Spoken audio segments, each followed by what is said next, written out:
አርሰናል ከኤቨርተን እንግዲህ ነገ ይጫወታሉ። እንደኔ አመለካከት ይህ አሰላለፍ የምንከተል ከሆነ ምናሸንፍ ይመስለኛል።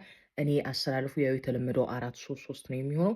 ተከላካይ ላይ እንግዲህ ቲምበር፣ ሳሊባ፣ ሂንካፔ እና ካሊፊዮሪ ይጫወታሉ ብዬ አስባለሁ። ምክንያቱም ካሊፊዮሪ ከወልቭስ ጋር በነበረበት የካርድ ብዛት 5 ቢጫ በማየቱ አልተሰለፈም ነበረ። በዚህ ጨዋታ ይመለሳል። ስለዚህ እኔ እሱን ቋሚ አድርገን መጠቀም አለብን ብዬ አስባለሁ። ሚድፊልደሮቻችን ላይ ደግሞ ዙቢሜንዲ፣ ኤዜ እና ኦድጋርድ እኔ ኤዜ እና ኦድጋርድ አንድ ጨዋታ አሪፍ ነው እንዲጫወቱ ፈልጋለሁ። ይህ ጨዋታ ለእነሱ የሚመች ይመስለኛል። ምክንያቱም ኤቨርተኖች በጣም ለመከላከል እንደሚገቡ ይታወቃል።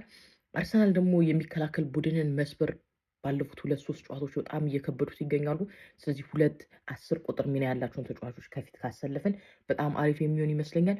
ቀጣይ ደግሞ አጥቂ ላይ የምናገኘው ጊዮክሮስን ነው። ጊዮክሮስ እባክህ ይሄ ጨዋታ ላይ ማስቆጠር አለበት ብዬ አስባለሁ። ካስቆጠረ ጎል ካገባ በጣም ብዙ ጨዋታዎች አልፎታል።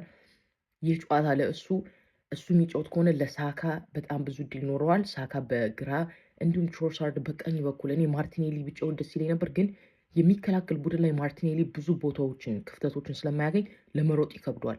እንደ ትሮሳርድ ያሉ ተጫዋቾች ደግሞ ለጊዮክሮስ ማለት ነው ክፍተትን በመፈለግ ኳስን ወደ መሀል የመወርወር እንትናቸው በጣም አሪፍ ነው። ትሮሳርድ ከርቀትም ስለሚመታ እኔ አሪፍ ነው ብዬ አስባለሁ።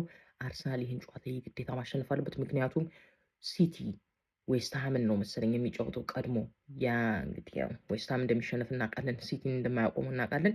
ስለዚህ ሲቲ ካሸነፈ በ1 ነጥብ በልጦት አርሰናል ላይ ቁጭ ይላል፣ አንደኛ ሆኖ ማለት ነው። አርሰናል ከዛ በኋላ ነው የሚጫወተው። አርሰናል ይህን ጨዋታ የግዴታ ማሸነፍ አለበት። ለሲቲ የአንደኝነት ቦታውን አስረክቦ በዚህ ሳምንት መጨረስ የለበትም ብዬ አምናለሁ። እናንተ ያሰላለፍ ይሆናል ትላላችሁ ወይስ ራይስ መጥቶ ዙቢሜንዲ ቤንች ቢሆን የምትመርጡ?